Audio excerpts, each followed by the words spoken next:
Hello, my name is Claudia, and I'm going to talk to you about this work where we have synthesized core shell type nanocomposites with magnetoluminescent properties. This work was done in Centro Universitario de los Valles, where I'm doing a postdoctoral stay with a CONACYT scholarship. The main interest in developing these nanostructures lies in their possible application as theranostic agents.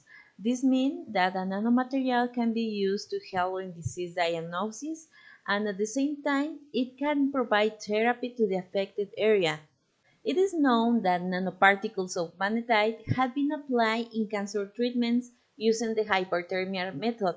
That is, we can eliminate tumor cells by generating heat. So we decided to use as the core magnetite nanoparticles previously obtained by chemical coprecipitation. We chose to coat these nanoparticles with yttrium oxide doped with europium, which is a luminescent material. This shell will make it possible to detect the nanocomposite by bioimaging. We synthesize these multifunctional nanoceramics using the hydrothermal method. In a reactor, first we place the magnetite nanoparticles and later the necessary reagents to create the yttrium oxide shell. Everything was done using aqueous solution with redistilled water. The hydrothermal treatment lasted 20 hours at 180 degrees Celsius. 3 samples were made varying the proportions of magnetite by 50, 10, and 5%. We observed that in addition to obtaining the luminescent material, part of the magnetite was oxidized to hematite, forming a possible intermediate shell.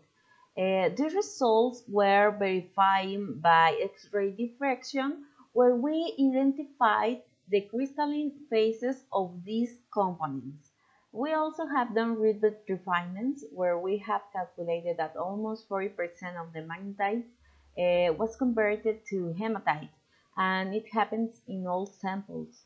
It was also possible to identify characteristic signals of the composites by Raman spectroscopy.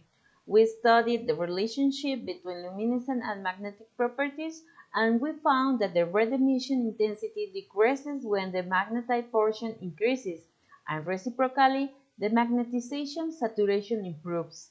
Finally, 10 micrographies show that the nanocomposite size is about 60 nanometers, and they have a spherical shape.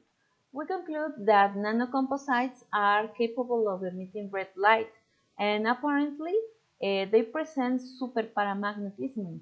It means that they could be used in hyperthermia and bioimaging. In addition, the conversion of hematite is controlled by the synthesis conditions, and even obtaining this intershell, it could be used as a drug carrier due to the mesoporous properties of hematite. Also, these synthesis methods allow us to vary magnetization and luminescence parameters in nanocomposites, making possible their uses as diagnostic agents. Finally, I want to thank the member of the laboratory group who make it possible to carry out this work and to consider for the scholarship granted. Thanks for watching.